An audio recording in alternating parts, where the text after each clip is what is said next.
प्रभातखबर.com, विश्वास वही, रफ्तार नहीं।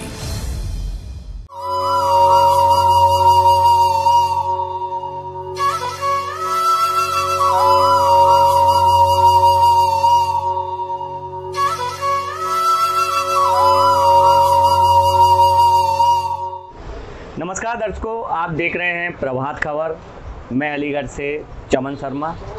दर्शकों, आपने कई बार अपनी कुंडली में ये चीज़ देखी होगी और दिखवाई होगी ज्योतिष से कि पितृदोष होता है और बड़ा ही महत्वपूर्ण है यह, अगर देखा जाए कुंडली और ज्योतिष के अनुसार, क्योंकि इससे लगभग क्या पूरी तरीके से घर बर्बाद हो जाते हैं।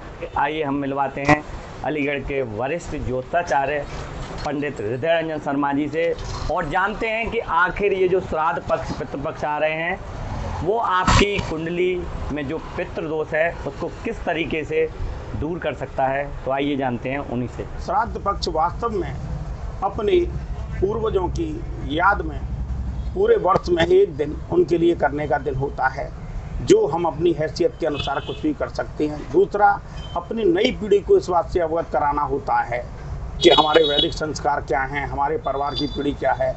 जो लोग इस श्राद्ध पक्ष को नहीं करते, या तुमने देखा हो गया में जाके पिंडदान करे आती हैं, उनके यहाँ नाना प्रकार की बीमारियाँ, हर प्रकार से दिक्कत परेशानियाँ, घर में 4-4 लोग कमा रहे हैं, उसके बाद में सेटिस्फेक्शन नहीं है। किसी के यहाँ बच्चों की शादियाँ नहीं हो रही हैं, किसी के यहाँ शादियों में विलम्ब है, किसी के यहाँ बच्चे नहीं हो रहे हैं, किसी का घर मकान नहीं है। यानी नाना प्रकार से पितृ जो हमारी होती हैं वो रुष्ट होकर उन्हें प्रताड़ित करती हैं, जिसके कारण से नाना प्रकार के दोष घर परिवारों में देखने को मिलती हैं।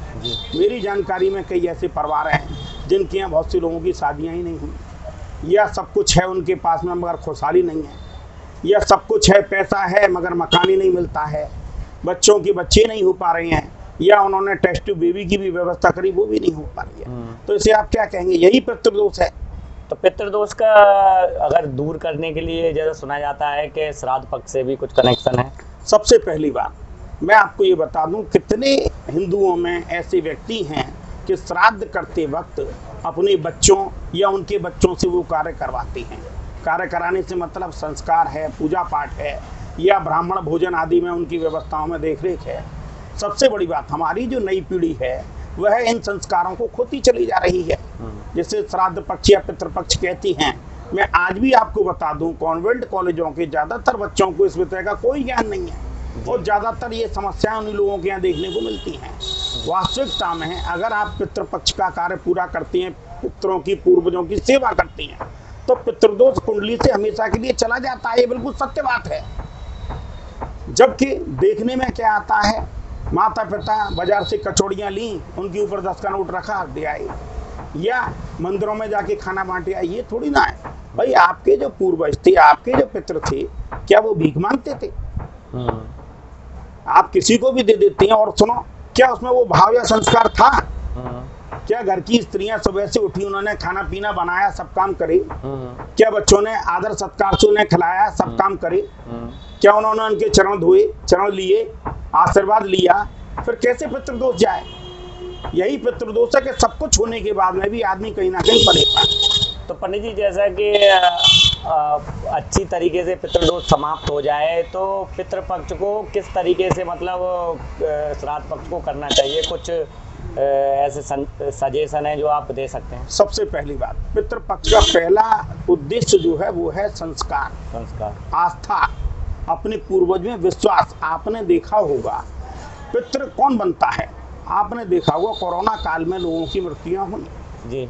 जिन लोगों को उनके घर वाले जला भी नहीं पाए, अंतिम संस्कार नहीं कर पाए, उनकी कपाल क्रिया तक नहीं हुई, या एक्सीडेंट दुर्घटना में मर जाती हैं, दीवार के नीचे दब गई, हार्ट फेल हो गया, यात्राओं पे गए, एक्सीडेंट का शिकार हो गई, ऐसे लोग पितृ बनते हैं, जिन्हें कहते हैं प्रेत। जो व्यक्ति प्रेत बन जाता है वो अपने घर के आसपास ही रहता है। क्यों?